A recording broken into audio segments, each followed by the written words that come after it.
Hey, Nashville SC supporters. It's Jamie Watson here, making sure that I'm doing my part to stay inside. As you've seen, several of the players, Taylor Washington, did a great job giving us a very healthy, a much better prepared dinner that I could have ever made. Just the other day, everyone inside, we were making sure to do our part. But what we want to do today was something a little fun. As one of the TV broadcasters this year for your Nashville SC, I will get a chance to have a lot of FaceTime and interact with fans as the season progresses. When that comes about, we don't know. Obviously, just like everybody else, there are far more important things right now going on. So we want to make sure that we're doing our part, but we wanted to make sure that we still were connected to you, the supporters, the lifeblood of this club. So we thought, what's a fun way to do that? And normally to get FaceTime with the person that we're going to bring in on Instagram Live, it'll probably cost a pretty penny in England. I'm sure there's some reporters along the way that would have paid a bunch of money to get to do what I'm going to get to do for the next 20, 30 minutes or so. And that's get to have a good sit down, a good happy hour discussion across a whole host of topics with the CEO of Nashville SC, Ian Ayre. As you are well aware, this guy is royalty in soccer. He's done things that are unimaginable. He's been a part of accomplishments in clubs like Liverpool, the defending Club World Cup champions, the champions of Europe. It's pretty special to have him be a part of this club. So this isn't going to be just him and I talking, though. We're waiting for him to get into the chat in just a moment. He'll be in here. We'll be doing this. We want to hear from you. Here on Instagram, we asked you in the stories yesterday to send us some questions. Got them right here. Got a lot of them right here. We've got a lot of different topics, a whole host of stuff we're going to discuss. And it's 5 o'clock now. So I'm going to check right now in the mentions here, see who's here. Who should we go live with? Got several requests from some of you. Today, we are just going to have time for Ian because when we get him going, we get him talking, this man can tell some stories. So I'm going to see if we can add him in here today. Let's see what the CEO of Nashville SC, Ian Ayre, is up to. There he is. Ian, hey, how everybody. are you? Good. Just sat here with my beer, happy hour, well stocked, ready to go. You, sir, are a man of good taste because you graciously sent me via Caitlin and our marketing team a 6-pack of this Fat Bottom Brewing, this Pitch Invasion lager. Pal, absolutely. This thing's going down like water right now. That's what happy hour is all about, right? Well, I made sure to take my first drink at 5:01 because, funny enough, I like my job. So I made sure to wait till 5:01. I'm guessing you did the same there too? No, I'm actually about 3 cans in, and it says on this can, alcohol can impair your ability to drive a car or operate machinery. So if Instagram breaks, it's not my fault. Hey, it also says, just below that, it also means we're going to have a lot better of an Instagram Live the more you drink. And just below that, my jokes get funnier the more you drink. So it's just right there on the can. You don't have to look close enough for it. So we want to say thank you for Fat Bottom Brewing for sending us. They've got this, and I think one other. It's the Pitch Invasion Lager and Breakaway Session IPA was the other one. I almost didn't remember that because I had so many of them. So, hey, so I joked about it before you got on. I said that what I'm getting to do here would probably cost a pretty penny in England. A lot of people, reporters, soccer fans, would just kill to have 20, 30 minutes with you. So first off, I want to say thank you for your time. How's everything going for you? Where are you right now? Because it looks picturesque. Well, we're everyone inside, but I'm actually outside. But I am at home. I'm out in the garden. I'm in Franklin. I love this place. I love Nashville. Love being in Tennessee. Love being in the US. And you know, it's a shame what's going on for everybody. Challenging, but you know, I'm the grey beard gives it away. I'm a bit older than most people I meet, but you know, I think these big challenges just, you know, they say what doesn't kill you make you stronger, and you know, this is a challenging time for everyone. But as long as everyone stays safe and stays inside and, you know, stays isolated in these periods, I'm sure we'll come back and absolutely soccer will come back. So just enjoying the moment at 5:01 and having a few beers. Hey, well, I'll tell you what, your beard's looking strong. I've been growing mine out. I'm on day 13 of this quarantine beard. It's not coming in nearly as strong, pal. So you're making it look good. And you know, it's funny. I'm in Franklin too. It's weird. Every time I've tried to Instagram live you or ask you for happy hour, you've always somehow missed my calls. But I had to sneak onto the team page today, and you finally answered my call and are finally You having a you happy hour you here. just you just have to say you're buying, Jamie, and I'll always turn up. That's the key, huh? That's the key.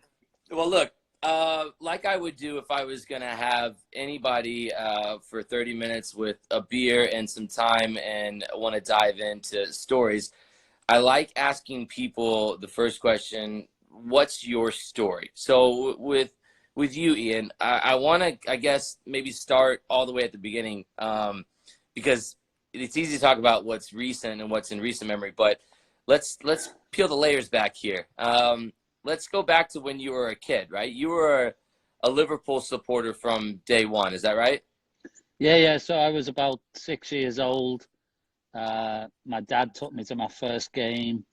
So I'm 56 now, almost 57. So 50 years I've been supporting Liverpool. And, you know, if you grow up in that city, you're only supporting one of two teams, Liverpool or Everton. And thank God he chose Liverpool. But no, yeah. So it's been a big part of my life, almost my whole life. And, you know, I say it's a soccer city. It's like, you know, people talk about Nashville, the music city. You know, Liverpool's a football city or a soccer city, and it's, you know, number one sport. And it's like, you know, it's like religion in that place. You know, you got to choose your team and choose it for life. So you said 6 years old then. So what was the first memory you have as a Liverpool supporter? Was it in a stadium? Was it home? Because it wasn't as if every game was televised. You actually, and then times you had to Yeah. gather No, around the radio. I remember the first game I went to. I asked my dad this, but it's against Aston Villa when I was 6 years old. So 1969.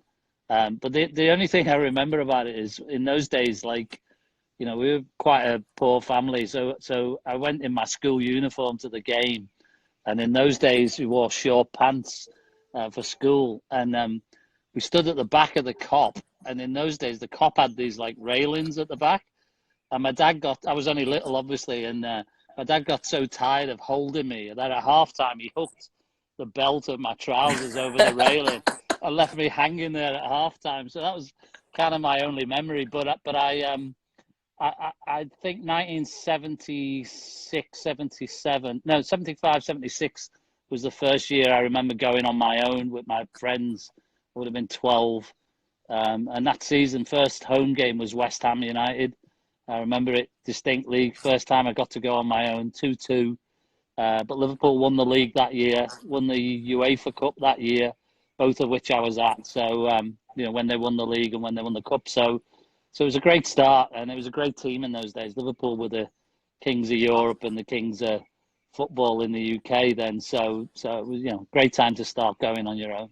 Much like now, right? Kings of Europe, they've returned to the top, huh? Yeah, it's taken a while to get back, but yeah, I mean, it's incredible. You know, I couldn't be more pleased for everybody involved there, and obviously as a fan, I'm drinking beers at 9 a.m. some mornings. Maybe some mornings even smaller.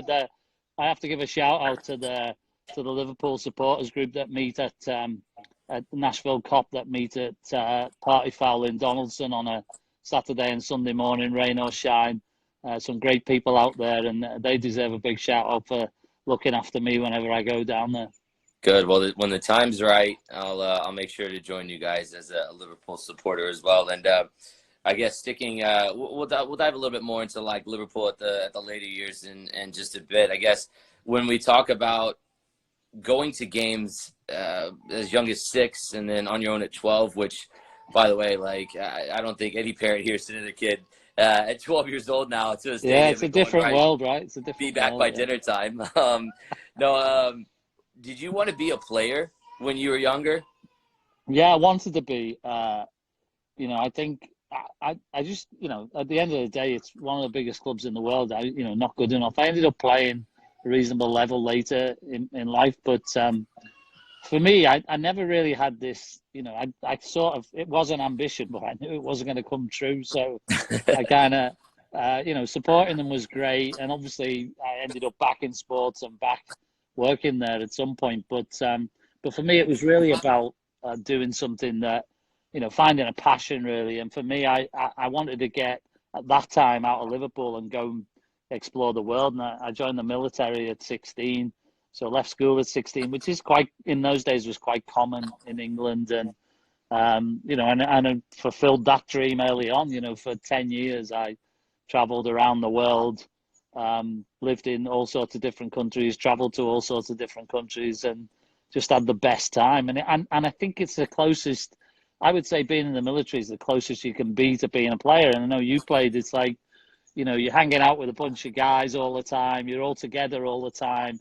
You eat, drink, sleep, all in the same area. It's like, it's the same thing, banter and the whole sort of camaraderie. It's very, very similar, and being around players and teams in the last 20 years, there's so many similarities. Yeah, I mean, I want to ask you more about that because I feel like that's an intriguing part of the story that I didn't know about until just recently about you joining the military. So I want to ask you about that. But I always love asking this question to people when they first talk about their first memory. Normally it's like a first game, and then it's always quickly followed up by like, who was that first player for you that you connected with, that you were like, for whatever reason, maybe you got an autograph from him, maybe you walked by and like, ruffled your hair, as you were hanging out for an autograph by the car park. And then you're like, well, that's my guy now. That's my favorite player. Who was that for you, and how did that come to be? So for me, in 1977, Liverpool, Kevin Keegan left Liverpool after we won the league and the European Cup, and he left to go to Hamburg, and Kenny Dalglish was signed. And so I was a kid. Yeah, so I was a kid, and you say about autographs. In those days, it's a great story. That in those days, the players parked in these spots. You didn't have squad numbers like you have now, so players 1 to 12 or whatever were car park numbers. So Ray Clements was the goalkeeper, parked in number 1, and so it went. So Kenny used to park in number 7, and I used, like everybody at that age, I'd go and ask for autographs, and he was incredible. Like, for me, the best player ever for Liverpool. And the irony was, like, so many years later, I think like 30 odd years later, I get to work at the club, and my first day at the club, they say to me, here's your car park pass in the main stand car park. Use that on match days, use it when you come to work. Bay 7. So No way. Yeah, it's a true story, right? That's so I was wild. like, have you made it? So the players don't even park there anymore. But for me, it was so nostalgic being a local kid, growing up in that city, having stood there to wait for autographs, to get to park in that spot. Nobody asked for my autograph there, by the way. I was going to say, how long was the line? Was it wrapped around Anfield? Not at Twice all. over? But that was for me, and I'm very lucky to call him a friend now. But the irony of it was incredible, and it was an absolutely brilliant memory for me. Wow. I mean, the guy's a legend. And obviously his son, Paul Dalglish, has been over here in the U.S., current coach of the Yeah, I know Miami Paul well, yeah. USL side, former Austin man as well. He's a great guy. And so I spoke to Paul yesterday. Did you? He's at Miami now, and we talk fairly regularly. Try to help him out, and he's a great guy. Chip off the old block. Yeah, great. So it's important. Football's a big family. We know that all our supporters are part of the family, and and I think that the best relationships you make are the ones that you keep and nurture. And he's a good guy and doing a great job down there in Miami. Yeah, he really is, and excited to see them make the jump into USL Championship again. Storied franchise down there. It's kind of off and on again, but looking to see he gets his touch on it, and I think it'll be exciting. There's obviously another team down in Miami, Fort Lauderdale, Inter Miami, making their debut in MLS this season as well. So it goes from There's another team in Miami. Well, Fort Lauderdale. Wow, I didn't know about that. 30 minutes north of Miami. There's one there too.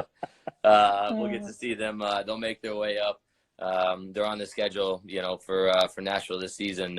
Later on in the year, we'll see how that all plays out, and I'm sure more will come out on that later on. But as we're talking about, I guess, growing up, you talked about going to soccer games as you were little. What about like away from soccer? How were you in school? Were you a good student in school? Were you the class clown? Were you like getting detentions? What was it? Yeah, I was really bad actually. And Like how so like bad? Like you were being like kind of a I little was like bit very like disruptive. Yeah, the class clown's a good description, pretty much. I don't know. I went to a like really tough school, like really tough neighborhood, really tough school. Really hard. Like a lot of really bad kids at that school. So it was kind of hard to get anything done, hard to concentrate. And I think I pretty much paid my part. And I remember my mom giving me one of my old school reports. I showed this to my kids some years ago, and it said on it, I think it was for like English or geography or something. It said, Ian is a very capable young man, but he lets himself down by telling jokes which are often in poor taste. So I'm not the model for people for their kids probably, but kind of worked it out a bit later on, and I got my game together, as they say. But no, I was not a good student back then. Yeah, well, at least you didn't. You said they were in poor taste. At least they didn't say they were just poor in general. So you know what I mean. It'd been worse if you said the jokes weren't even funny. Some people laugh at some things, right? Well, a couple more of these, and who knows? By the way, absolutely. Don't get me started. I mean, this seems pretty good. You told me it was good, but yeah, it is very good. I can let you into a secret. Just before we all got locked away, Mike Jacobs, our GM, and I were in a sports bar in Nashville drinking this about 2-3 weeks ago, and yeah, we were definitely supporting our sponsor that day. Keeping the lights on over at Fat Fun and Brewing, were you? Yeah, absolutely. Nice of you to do that one. All right, so we're kind of working our way through here, and you mentioned this earlier, and I want to bring it back because you just cavalier mentioned the fact you were in the military. At 16, you joined the Royal Navy. One, how does that come about? Is that something that was like lineage? Was that like in your family? Was it just something that you wanted to do? You felt compelled to do? What was the motivation behind joining the military? Yeah, it was a mix really. My dad was in the Navy. My grandfather was in the Navy. My brother joined after me. I'm the oldest. And my son's actually just about to join, which is incredible. So yeah, but so there's a bit of that. I think also for me, I was, as we talked about earlier, I wasn't the best at football or soccer, whichever you want to call it. But I did know or did hear that my dad said to me that if you're good at sports, you get looked after in the military as well. So I joined. I just applied. I joined, passed the test, went in, and it was an incredible experience. Like for 10 years, I traveled the world. I served during the Falklands War, the Northern Ireland Troubles, first Gulf War Army Patrol. So, served in Hong Kong on the illegal immigrant patrol when Hong Kong was still very separate to China, Mexico earthquake, all these different kind of experiences. But I think the thing that I took from it the most, and I've talked before in sort of business talks about the management training and the people training that you get, about managing people and managing groups of people and managing difficult situations like the one we're all in today. The military is the best at that, because the difference is, they teach you how to manage in a crisis, because if you get it wrong in the military, people die, right? It's very serious, but the amount of stuff that I learned there that I still apply on an almost daily basis is incredible. So I never joined for that reason, but I feel very lucky and blessed, and it's just incredible that I took that stuff away with me and still get to use it, and taught me how to drink as well, which was probably very as important. So. I was gonna say, didn't you learn at 12 on your way to Anfield by yourself? I figured that's maybe where you've learned, but it's wild as we're sitting talking with the CEO of Nashville SC Ian Air. For those of you just joining us, keep your comments and questions coming from. We're going to get to those in just a moment. You talked about going into 10 different, 10 years, different countries.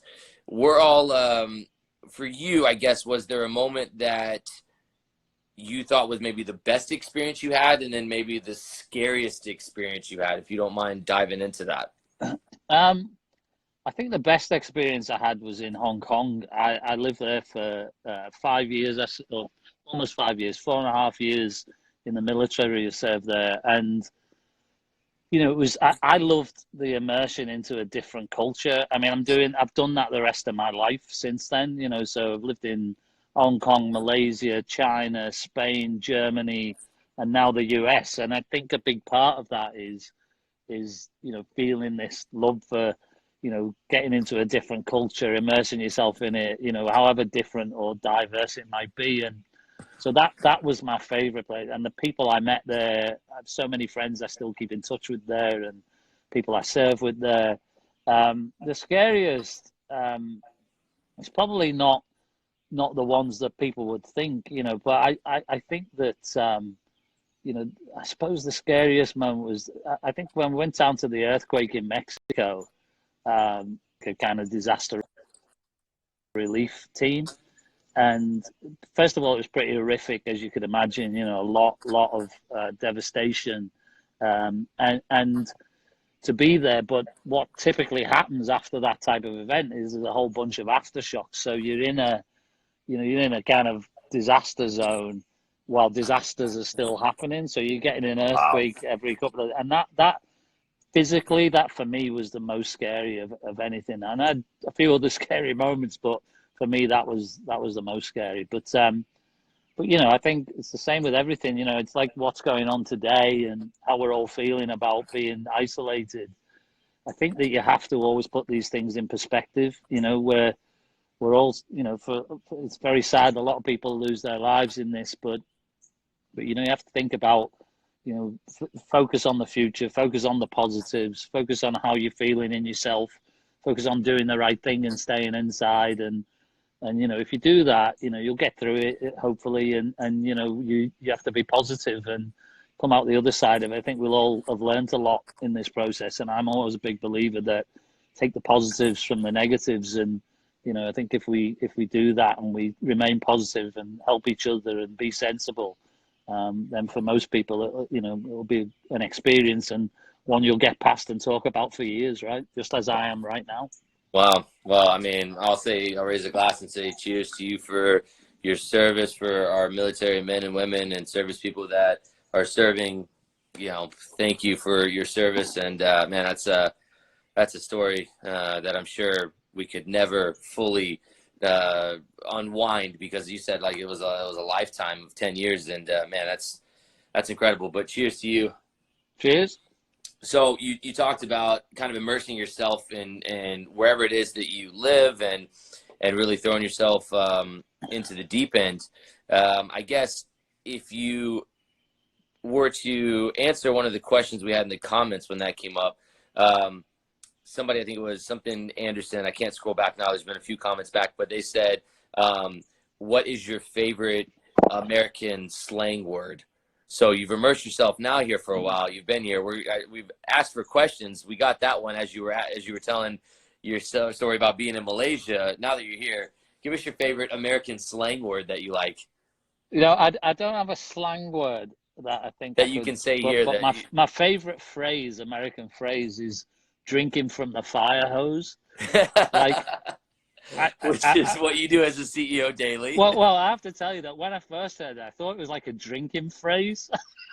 You're like, I'm really good at it. I thought it was like something that you did when you went to a bar with all your buddies, where somebody got like a fire hose out and you have to drink beer out of it. But I found out to my peril what it really means. And as you say, we've been doing that plenty of times over the last 2 years. But I love, it's funny, it's a two-way street for me with our team, as you know, that, often I'll use a phrase, in a meeting, and suddenly realize that everybody's just staring at me and has no clue what I'm talking about. And likewise, the other way around, I get things that people say, but it's all part of the fun, right?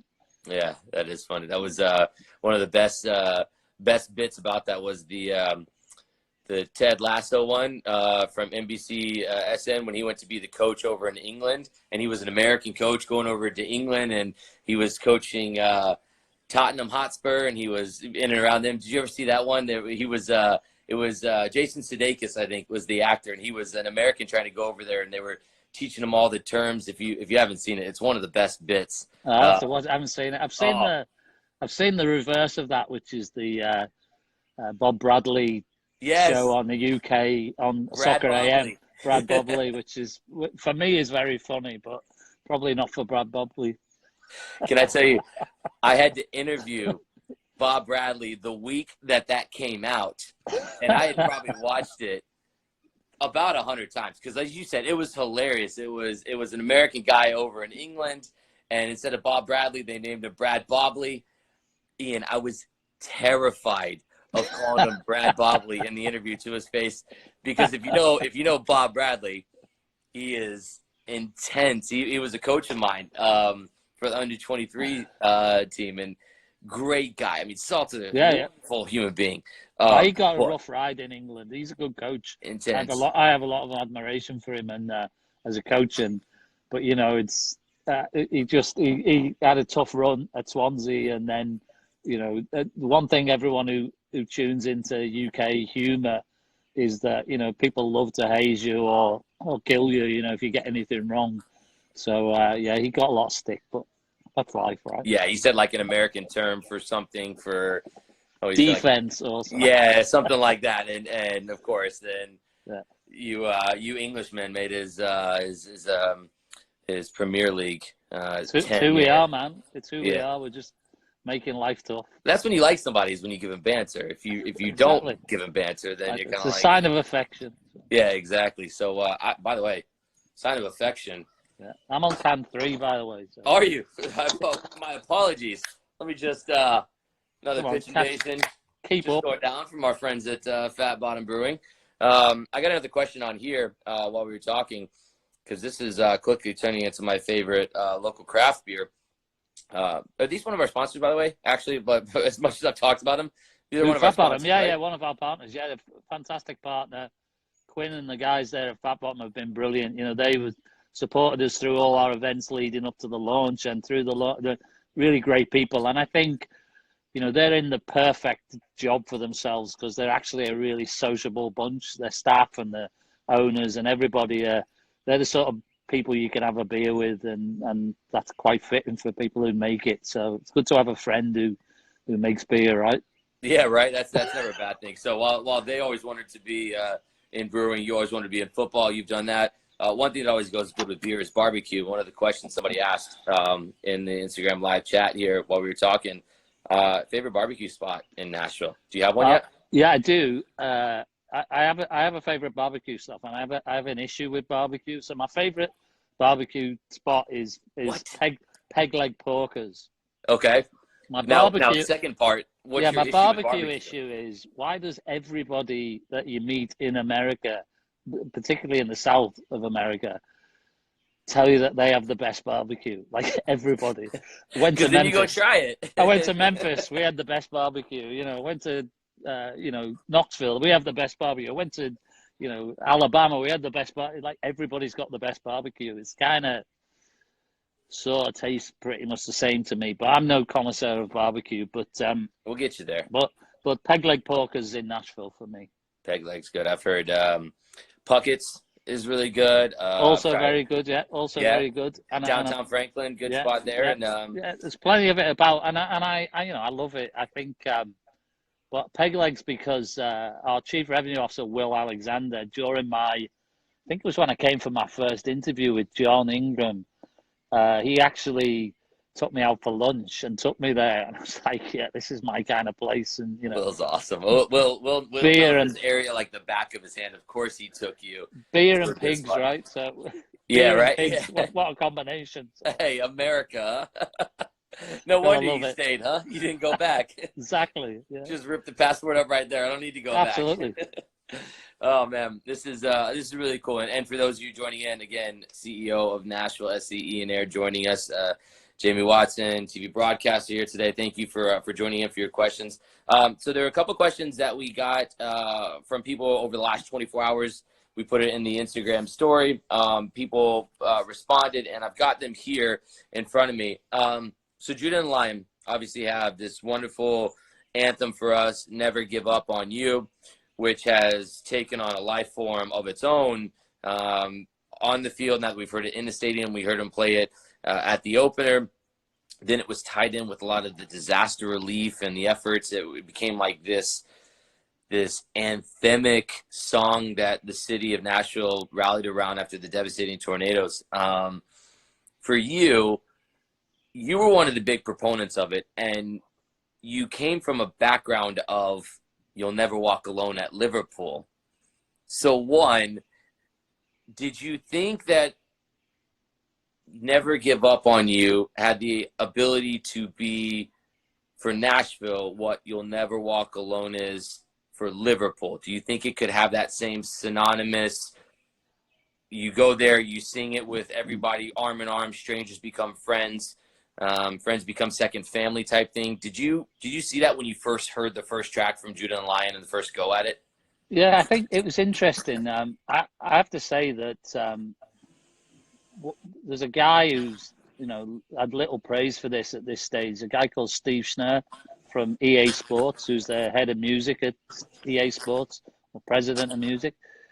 We started talking about a song for the team, and he very much felt like, you'll never an anthem rather than a song, and I love that, and he deserves the big shout out for that.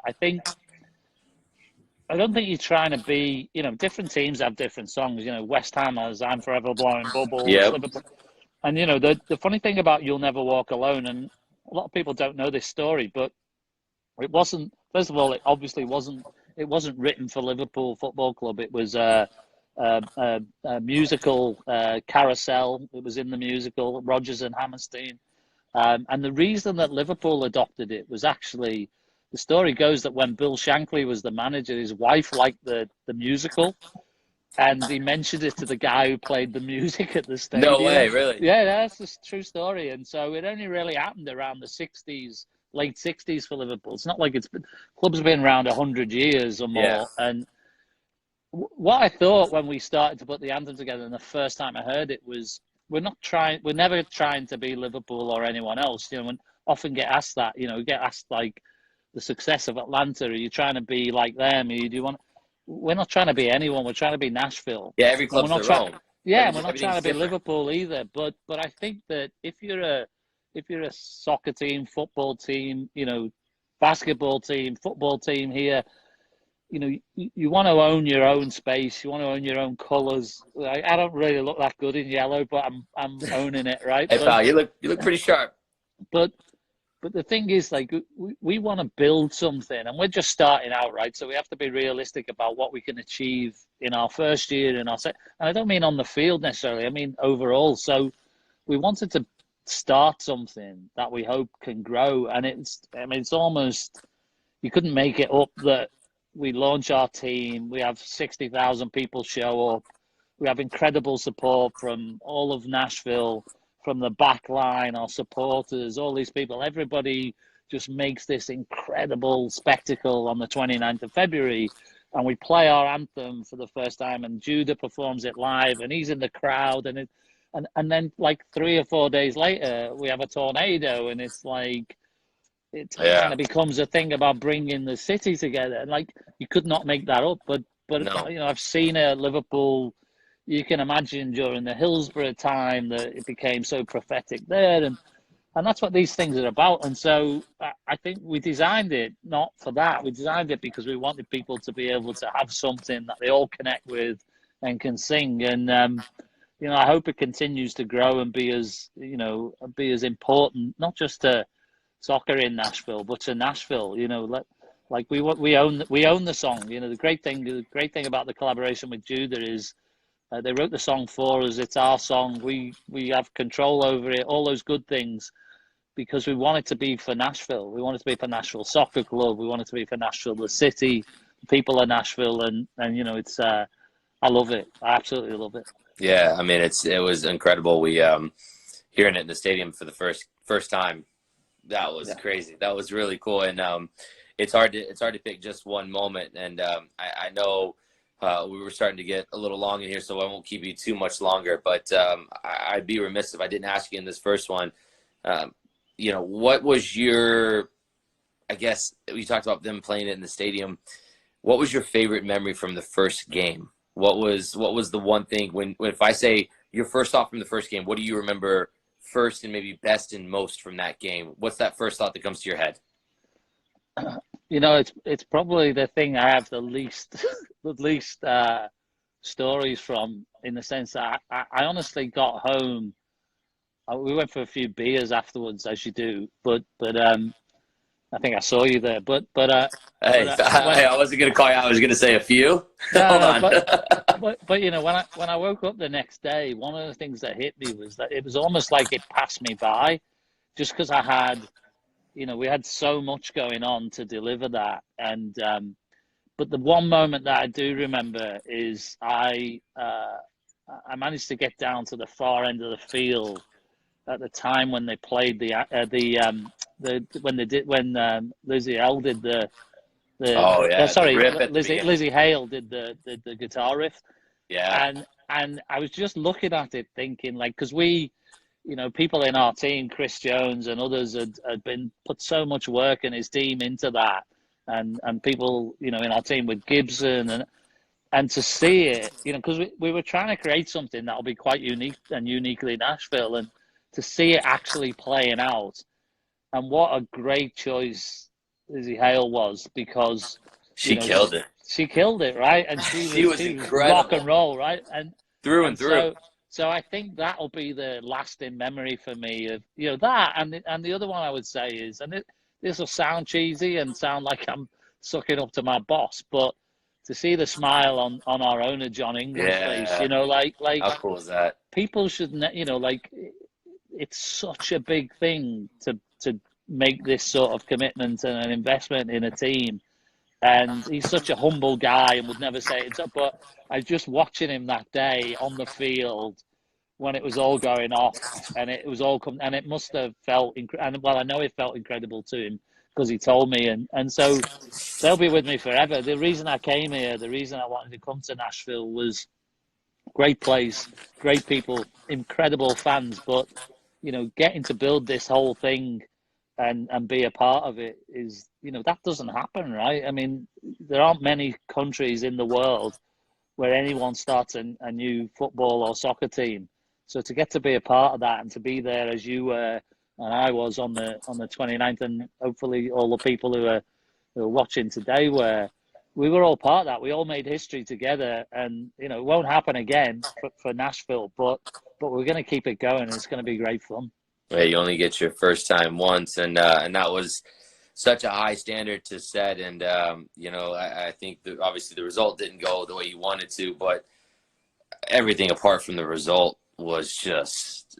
Could you have imagined that? I mean, like when you pictured it, did it all come off that way in your mind? I mean, was that like, okay, best case scenario in a perfect world, it comes off with 60,000 people, or did you even think it could be that big? I mean, because the record before that was 56,000. When I pictured it in my mind, it was a disaster, right? Because that's where you go, right? Every worst case scenario, right? Yeah, absolutely. But I think that the one thing I always believed was that somebody said to me probably in like my second or third week, I was in Nashville.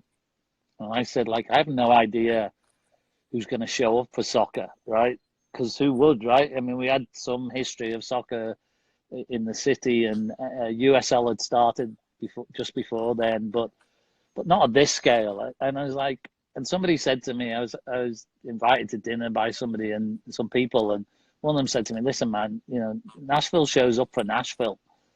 And I kind of stuck with that, and in my mind and in my heart to a degree. And say that again.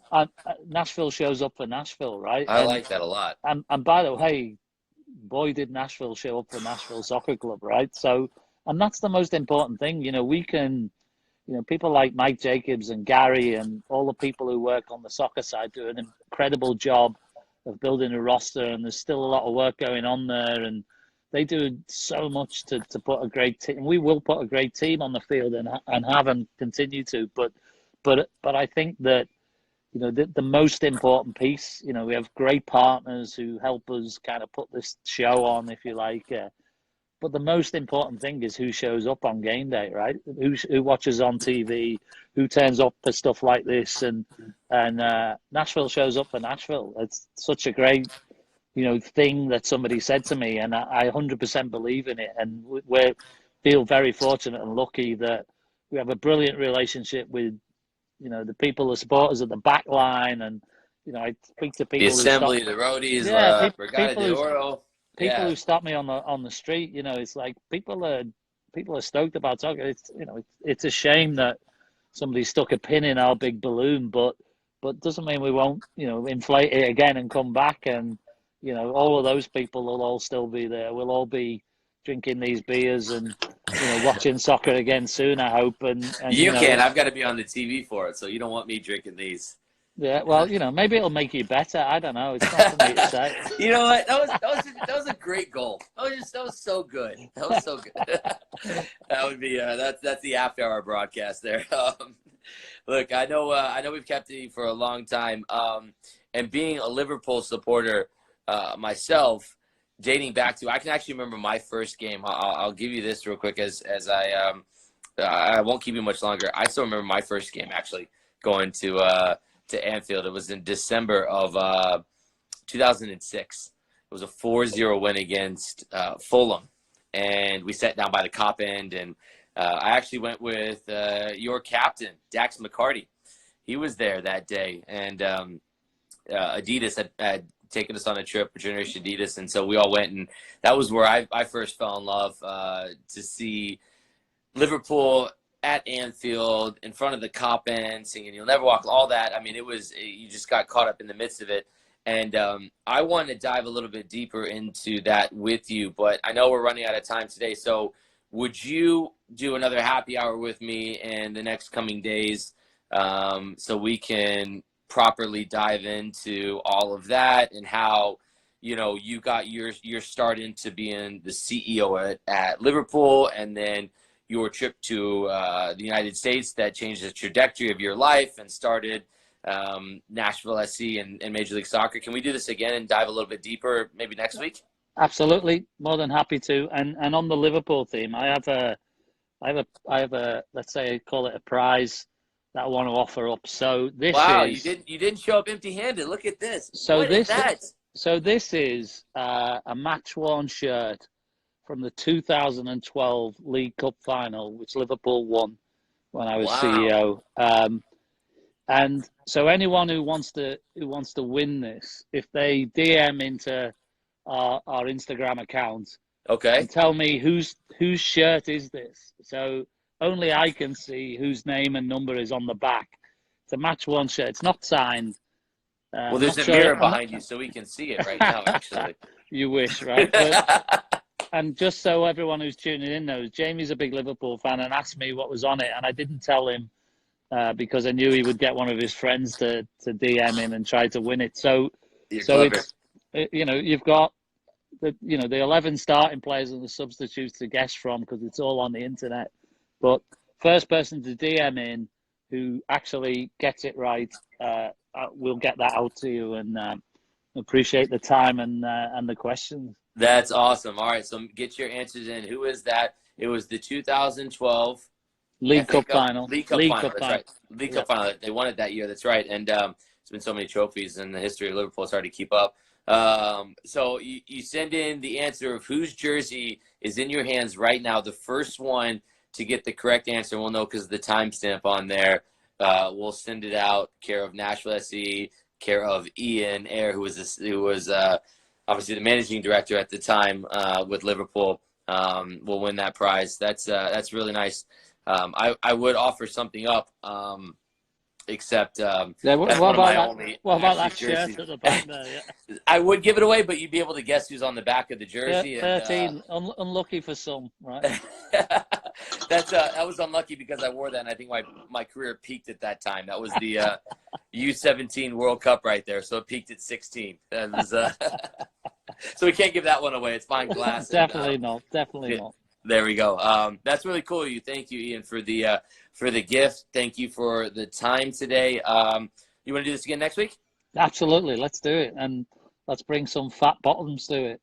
Hey, any excuse to get more of this in front of me and to get you at a happy hour, I am in for. So for those who are tuning in, whether you're live or whether you'll see the replay of this, because there's so much more to dive into the story of Ian Ayre, the CEO of Nashville SC, the soccer legend, the guy who's got 1,000,001 stories. Because we couldn't tell it all here tonight, he's graciously going to give us some more of his time later this week or next week, most likely next week. We'll keep you up to date at what time.